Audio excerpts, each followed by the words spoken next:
planners and bullet journals, art projects, organized planner chic.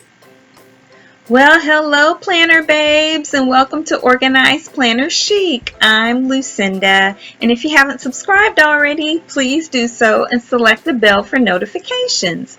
Well, first, you guys, I want to thank everyone who supports me on Patreon and makes it possible to create videos like this.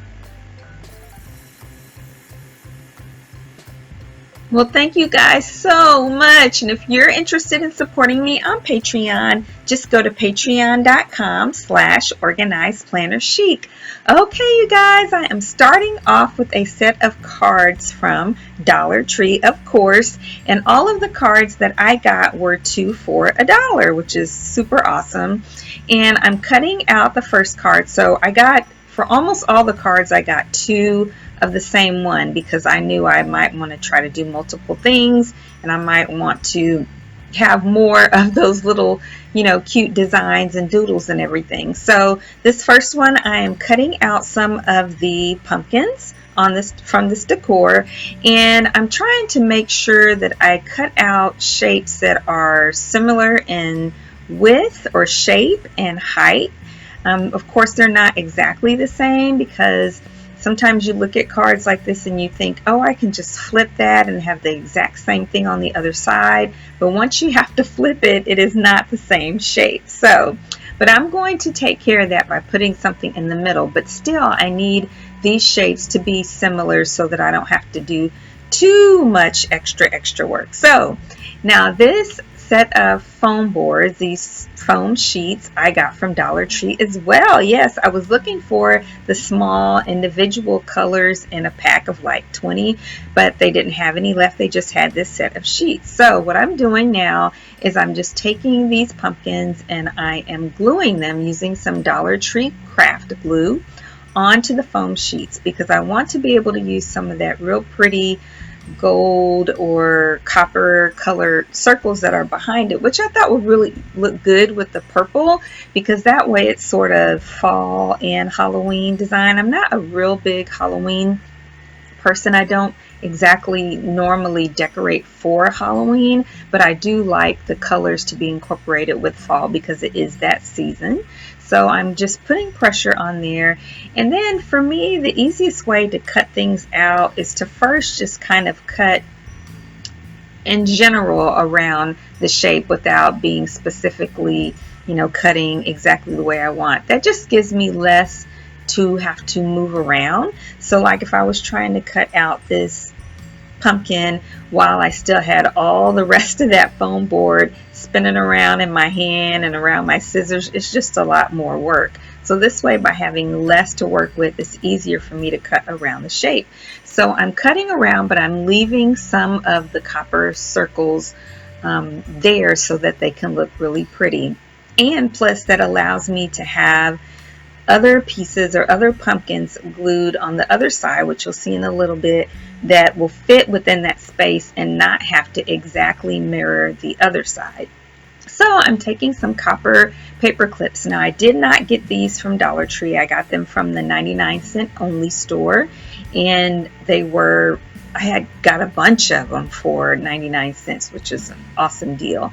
And now, of course, the glue gun did not come from Dollar Tree, but the glue sticks that are inside of the glue gun, which I need to stand up. Yeah, you don't want to lay your glue gun down flat or it will clog up.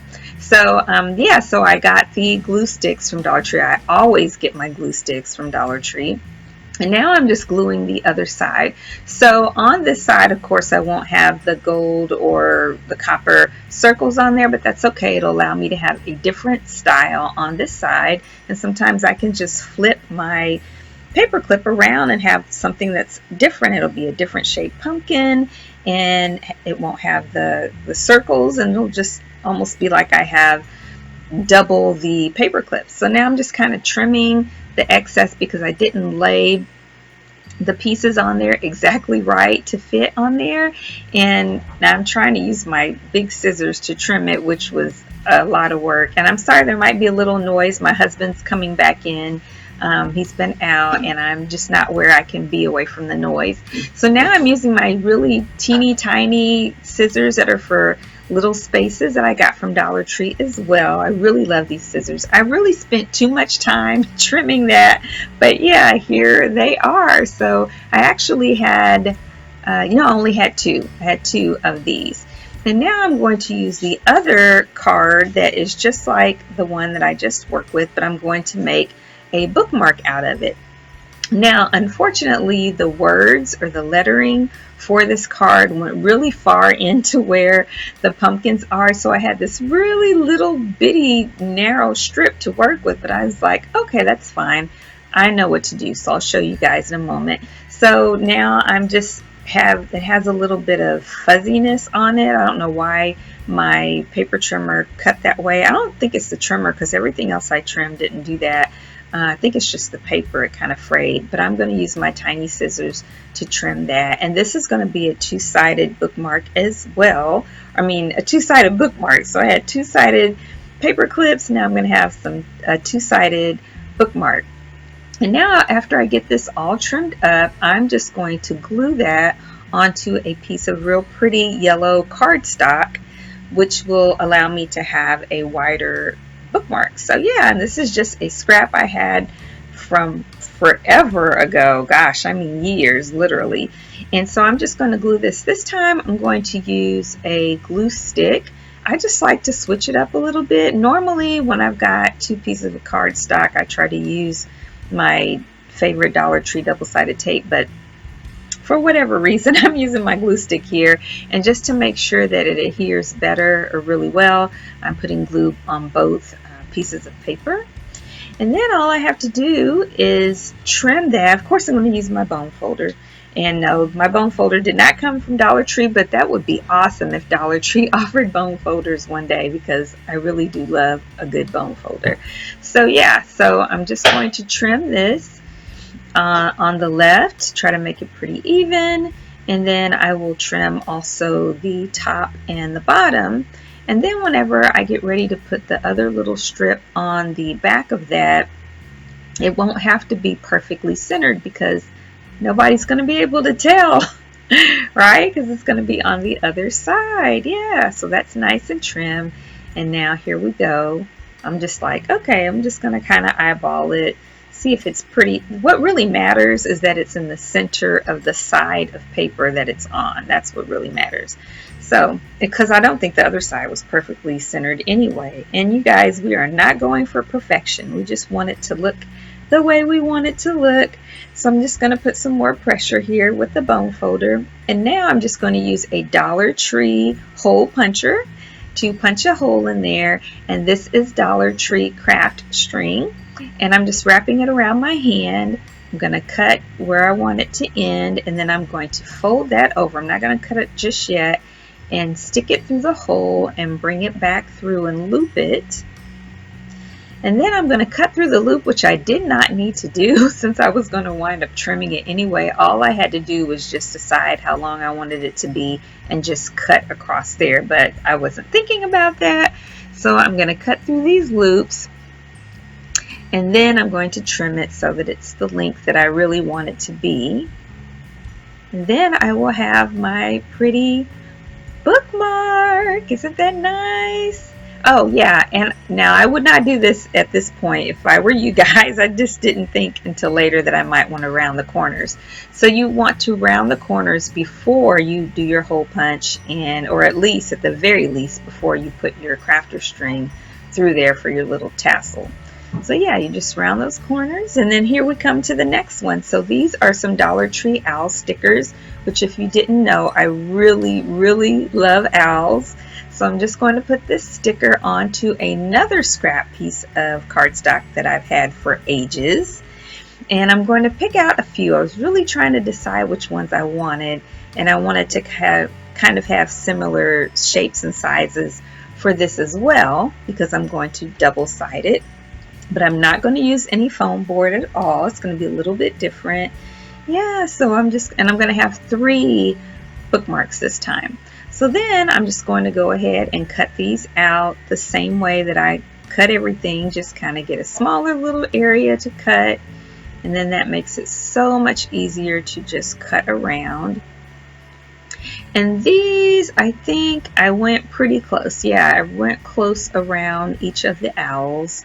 And I just was going to make sure that whenever I choose stickers for the back, that they can definitely fit in the same amount of space as these owls, or no bigger than the space for these owls. Yeah. So yeah, once I've got them all cut out, then I just trace the owls around the cardstock. I just trace them on the paper so that, and it'll make sense here in a minute. Basically what's going to happen is on the other piece, I'm going to put a sticker, and then I'm going to put a paper clip in between those. So you may wonder, well, why didn't you just cut both pieces of paper, both pieces of cardstock out at the same time? And the reason why is that just doesn't usually work out for me. If my hand winds up slipping or something, you know, if I glued it first, I don't really want to waste glue because I don't need the whole area. I just needed the little space where I'm getting ready to cut. So it was just easier to me to just trace that and then cut that out. So now I'm just quickly, I sped this up because you know exactly what I'm doing. So I'm just cutting these shapes out that are the same as the shapes that currently have owls on them. And then I will be picking out stickers to fit within those spaces, and I'll be making sure that I have the right pieces together and that I flip over the side where I want the next sticker to go, so I don't have it on the wrong side of the paper, because then that would be a bummer. So yeah, so I'm just putting these stickers, and one of them, I think it's this one, yeah, that has the owls on the ledge. It worked out where they're almost like they're mirrored. They're just not the exact same image on the other side, like the, what do you call it, the wings, I think, are different colors, but they are both sitting on a, not a ledge, what do you call it, a branch. So that works out really well. And then the other ones are different, but they fit within the space. And then you'll see when I get them on here, well, before I put them on there, I'm kind of just laying them. It's nice that this is clear backing. I'm just laying them on top of there with the plastic still there to make sure that they will fit. And even though they fit, they might have just a teeny tiny piece sticking out. And so I'm just trimming those little teeny tiny pieces that stick out. And I probably didn't need to do that, but that's what I did. So so now I just need one more that'll fit in there, and then I will trim if anything sticks out of this little piece also. These are so cute. If you like owls, tell me in the comments below.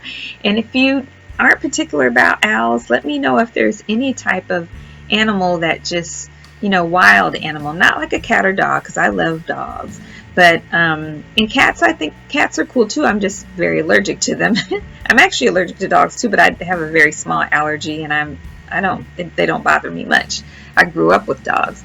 But yeah, but if you have any other wild animal that you really find fascinating, tell me in the comments below. So that was those. Now we're going to do another one, and we're going to just trim around another card. Now I only got one of this one. I didn't get two. And on this one, I'm cutting around as well. This really nice sentiment, Happy Thanksgiving, with real pretty artwork there. And then I'm going to make a little handle because I want to be able to tuck this into pockets. I want to be able to put it either in a big pocket on the side or into a small pocket. And so in order to be able to tuck it into a small pocket, I needed a small piece of cardstock to be able to attach it to. And so now I'm just trimming that, or I'm doubling it just to make it strong, since I'll be probably pulling it in and out of stuff. And this time I'm going to do my Dollar Tree double-sided permanent tape, which I love, love, love. So I'm just putting that tape on there really quickly. At least I sped it up anyway. And then I'll pull all the pieces of the white plastic off. And then I'll just stick that right onto the back, and that will make it really easy to tuck in anywhere. I'm so excited. I think this is such a really beautiful little piece. I mean, Dollar Tree, man, over the years, Dollar Tree has just amazed me. And you know, their stock is over $100 a share, because my husband and I were talking and he was like, honey, we need to be investing in Dollar Tree stock as much as you shop over there. And I said, oh, let's see how much it is a share. And I was like, what? Well, it really shouldn't surprise me, because Dollar Tree is everywhere and it is definitely a worthwhile investment. So we are looking into that. So now I'm using some scraps from the other card, because it has a Thanksgiving sentiment which says Thanksgiving blessings. And so I am just cutting around that. And I'm going to also use my double-sided tape on this, even though it's not like a perfect square. And I'm just kind of maneuvering it around there. But I wound up tearing the paper a little bit. So you'll see here in a moment, I think, that I had to cut another. There we go. I had to cut another little piece to put on there. Yeah, and so that fits. But I still feel like it needs something for this little transition there. So I'm going to cut another little pumpkin out of the scrap piece. And then glue that on there, and then it'll look better. I kind of wish I had colored or something in the background, or used another color piece of cardstock so it wouldn't be just plain white back there, but it's cool. It still has a different look, a totally different look from the other side, making it two-sided, y'all. And I can still later just color around that with something, a Tombow dual brush pen or something. So that's that one. And this is everything, you guys. I put it all inside of one of my traveler's notebooks. This one is from, oh my gosh, my friend John Rush has a subscription to this. And I cannot think of it. If I ever remember, I'll put it in the comments below, but this traveler's notebook is a gift from my friend John Rush, who's also on YouTube. And then this one I'm holding my sermon notes for church, and it's got all of my little things that I made in here today. And then that little journaling card is from my original artwork that I created when I had an Etsy shop, and then I made it into some journaling cards. The one that says October and Pumpkin Patch. Well, thank you guys so much for joining me today. I hope you enjoyed today's video. If you did, please give it a thumbs up and share and comment. It really helps my channel a lot. Also, if you want to see all of my creative ventures and adventures and photographs, just visit my Instagram at Organized Planner Chic. I have 2 Facebook groups. The one for anyone around the world is called Organized Planner Chic Crew. And there we do giveaways, and we try to stay in touch just about every day with all different types of posts and lives and videos and all that good stuff. And then I have a local group called Phoenix Planner Friends for Christ on Facebook as well. We normally meet in person once a month, but because of COVID-19, we're doing everything on Facebook. And if you're interested in supporting me on Patreon, just go to patreon.com/organizedplannerchic. And until next time, happy planning!